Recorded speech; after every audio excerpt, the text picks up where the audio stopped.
Les réseaux sociaux comme Facebook posent des problèmes particuliers. Par exemple, si des utilisateurs postent un message annonçant un décès, une naissance ou des fiançailles avant que les proches n'en soient informés, cela crée des tensions dans les familles.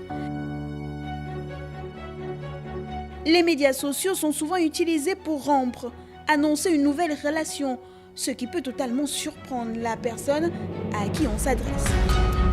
Alors que répondre à son patron qui veut être votre ami sur Facebook? Faut-il partager les photos du mariage de votre meilleur ami, des photos de vous à la plage, votre rupture? Sur les réseaux sociaux, on n'est pas là pour donner n'importe quoi. Il faut savoir le contenu qu'on y met parce qu'on ne sait pas qui regarde ce contenu-là. On peut avoir les parents avec des images obscènes également. Donc on doit faire vraiment très attention sur ces genres de points-là. C'est-à-dire que si je suis avec un ami ou un frère, c'est-à-dire comme ici en Bolo, nous sommes là, on peut publier une photo sur les réseaux sociaux, mais ça ne voudrait pas dire que je vais maintenant passer tout mon temps à publier des photos de moi, c'est pas en petite tenue et autres. Moi, je pense qu'avec les réseaux sociaux, beaucoup de gens affichent leur vie privée, alors que ça ne devrait pas être le cas. Vous organisez une fête, quelque chose, vous avez gagné, votre enfant a eu un diplôme, c'est normal que vous publiez ça à Facebook pour appeler les amis, des connaissances. C'est quelque chose de bien. Mais l'usage actuel que Facebook est en train de prendre, moi je sais pas, c'est pour ça qu'on a créé ça.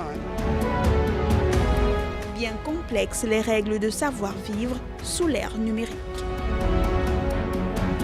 Dans la vie de tous les jours, on convient assez facilement d'un code de savoir-vivre. Le discernement nous permet de juger de ce qu'on peut dire ou ne pas dire, faire ou ne pas faire. Par exemple, ridiculiser quelqu'un devant les autres, faire une mauvaise blague, trahir une confidence pourra créer, au moins chez quelques spectateurs de la scène, suffisamment de malaise, voire de commentaires, pour générer une autocensure sociale.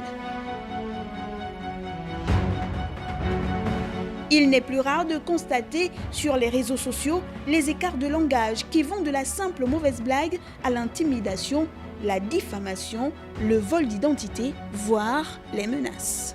Je trouve qu'il y a beaucoup de lâcheté.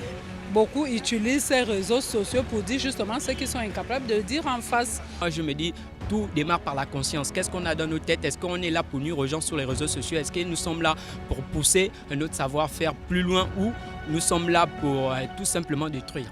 D'après certains spécialistes, sur les réseaux sociaux, l'empathie est la clé d'une communication saine et respectueuse, tout simplement parce qu'elle permet de rester conscient qu'il y a un humain derrière l'écran, une personne habitée par des sentiments et des émotions.